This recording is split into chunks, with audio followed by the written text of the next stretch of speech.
हरियाणा में सीएम नायब सिंह सैनी ने ठोक दिया ऐसा दांव कि विपक्ष हो गया दंग। एक झटके में किए 9 सबसे तगड़े ऐलान, प्रदेश में मच गया घमासान, हर कोई देखता रह गया। एकदम अलग मूड में दिखाई दे रहे थे सैनी, कहा जो कहूंगा करके दिखाऊंगा। फिर 9 ऐलान से दुनिया को कर दिया हैरान, खुशी से नाचे युवा और किसान, क्या बड़ा करने जा रहे हैं सैनी। हरियाणा में इन दिनों कुछ बड़ा होने वाला है। सीएम नायब सिंह सैनी ने ऐसा गेम खेला है कि लोग दंग रह गए। 21 जून 2025 को योग दिवस पर सैनी ने एक साथ 9 तगड़े ऐलान कर दिए, जिससे विपक्ष की नींद उड़ गई। ये घोषणाएं सिर्फ बातें नहीं बल्कि हरियाणा को हेल्थ, योग और डेवलपमेंट का नया चेहरा देने का प्लान है। लेकिन सवाल यह है कि इसका असली मतलब क्या है, हरियाणा की जनता को क्या फायदा होगा और सैनी का ये दांव कितना बड़ा रंग लाएगा। चलिए सब कुछ जानते हैं।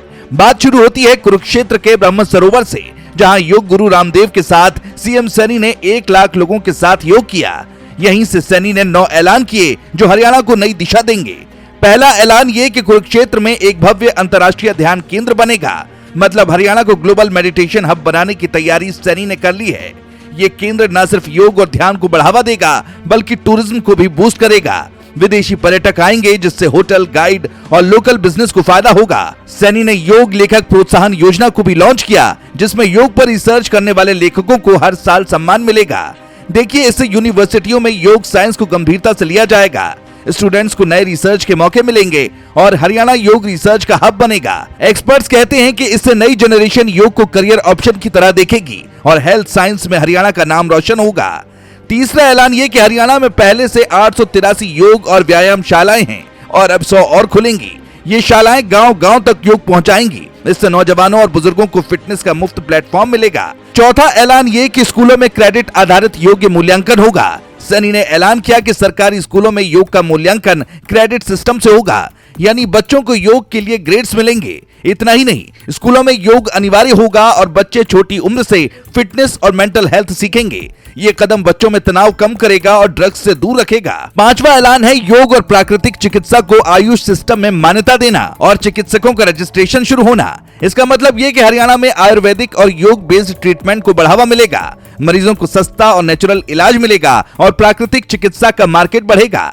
छठा ऐलान है सभी कॉलेजों और यूनिवर्सिटियों में योग को पाठ्यक्रम में शामिल किया जाएगा। एक यूनिफॉर्म योग सिलेबस बनेगा। इससे स्टूडेंट्स को योग ट्रेनर, कोच या रिसर्चर बनने का मौका मिलेगा। हरियाणा में योग एजुकेशन का नया दौर शुरू होगा और रोजगार के मौके बढ़ेंगे। सातवां ऐलान सैनी ने खेल विभाग में 40 योग शिक्षकों की भर्ती का किया। ये शिक्षक योगासनों को राष्ट्रीय अंतर्राष्ट्रीय खेलों में प्रमोट करेंगे। इसका फायदा ये होगा कि हरियाणा के खिलाड़ी ग्लोबल स्टेज पर योगासनों में मेडल ला सकते हैं। साथ ही नौजवानों को सरकारी नौकरी का मौका भी मिलेगा। आठवां ऐलान ऐसा जिससे सरकारी दफ्तर के लोग खुश हैं। जी हाँ, सभी सरकारी ऑफिस में रोज 5 मिनट का वाई ब्रेक होगा। कर्मचारी काम के बीच योग करेंगे ताकि तनाव कम हो और एनर्जी बढ़े।